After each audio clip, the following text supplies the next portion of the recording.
Once there was a war that changed his life.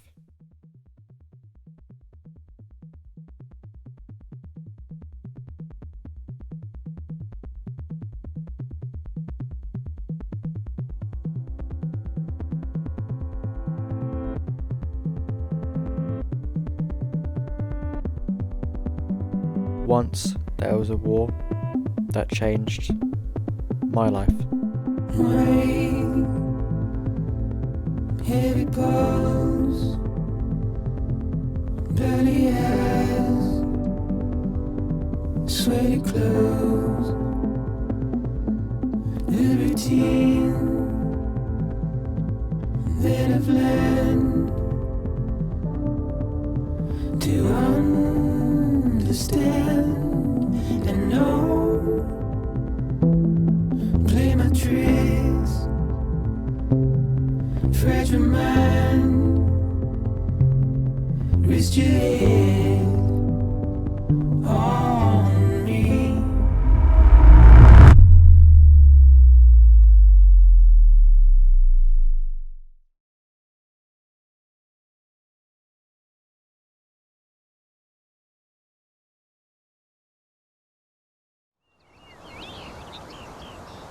There now follows a ministerial broadcast from the Prime Minister. Good evening. The coronavirus is the biggest threat this country has faced for decades. From this evening, I must give the British people a very simple instruction. You must stay at home. Because the critical thing we must do to stop the disease spreading between households. That is why people will only be allowed to leave their home for the following very limited purposes. Shopping for basic necessities as infrequently as possible. One form of exercise a day, for example, a run, walk or cycle, alone or with members of your household. Any medical need to provide care or to help a vulnerable person. And travelling to and from work, but only where this is absolutely necessary and cannot be done from home. That's all. These are the only reasons you should leave your home.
always there was the feeling that is something will happen today, tonight, tomorrow, anytime, and there was pressing the government to get action and detain, and they put the people, the fascists, inside the prison because everybody was waiting the start of the For something to happen. the revolution Mm. or the coup d'etat. The war broke on the 17th of July 1936. My brother, he must to go maybe the second or the third day, and then myself I went because, as I said, like it was a festival.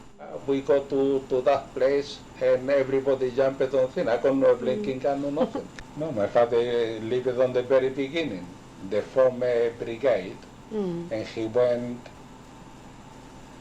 to nearly to the border to Portugal to stop when Franco began to bring the troops.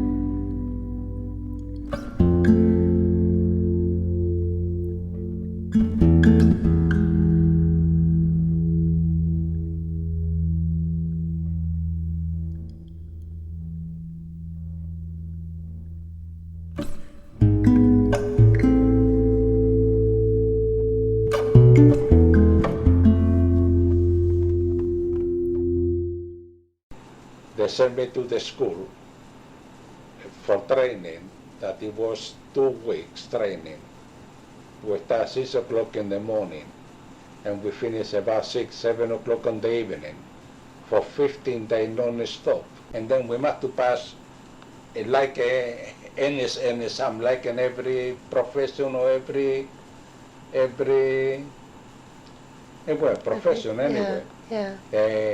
A proper exam. If you don't have the point you needed, you don't pass the exam. You come back to the unit you was on. And in my case, I come back home because my to join the army, I had not the age to join the army because I was only 17.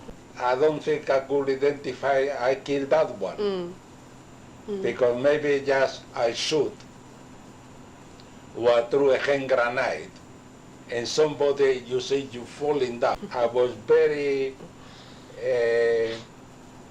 conscientious that I was on the wall and that I could be killed any moment. Yeah.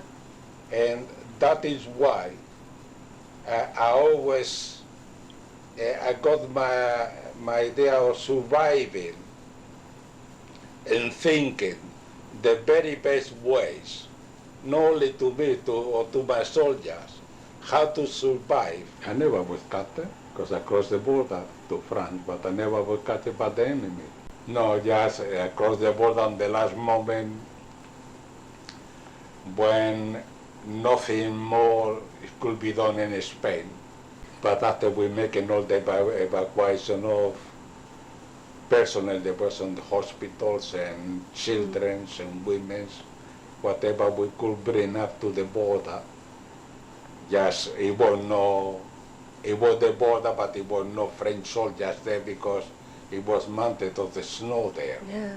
And ice and all that thing. The French soldiers, it was on the French part, but down on the village, down on the full mountain.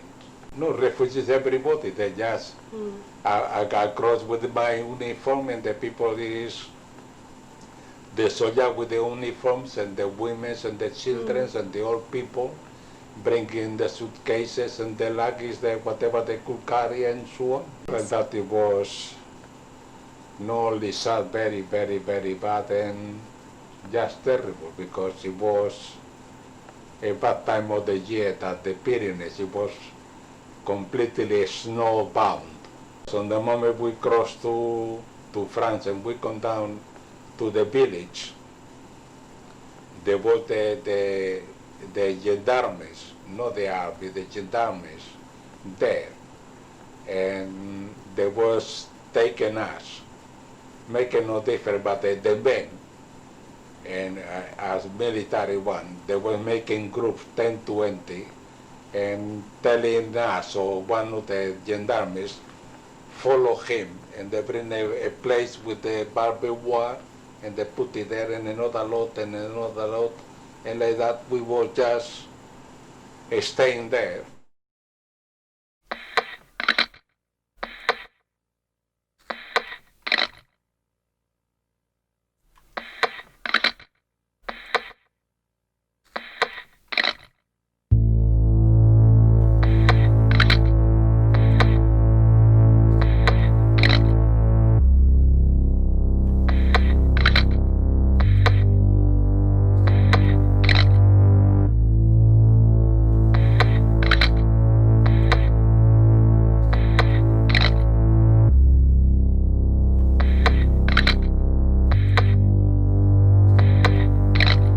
Faintly, I'll go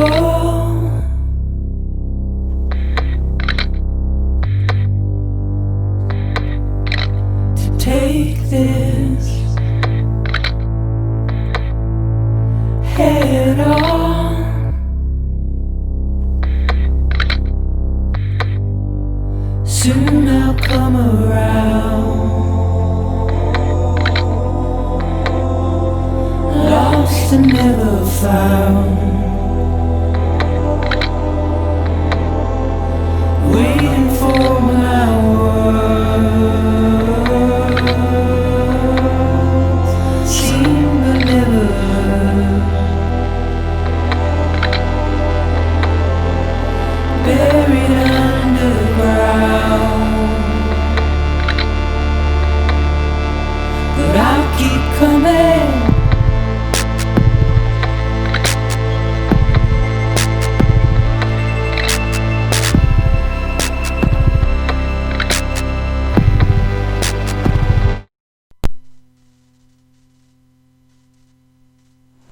When they took over France, it is when they wanted, or we were on the concentration camps, to go to work to the work factories in Germany or in Italy.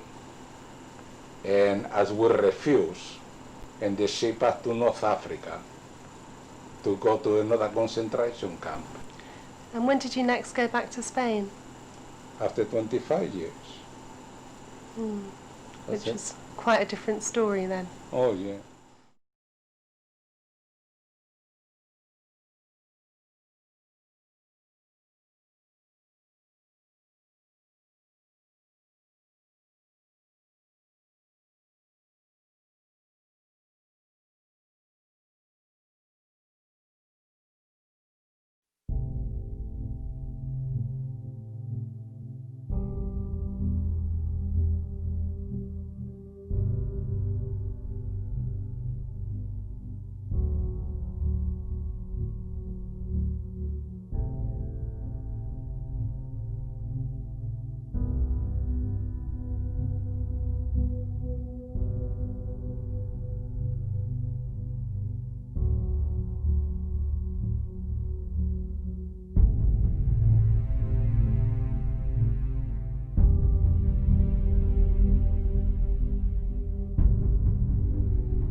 never give up, and then fight and win.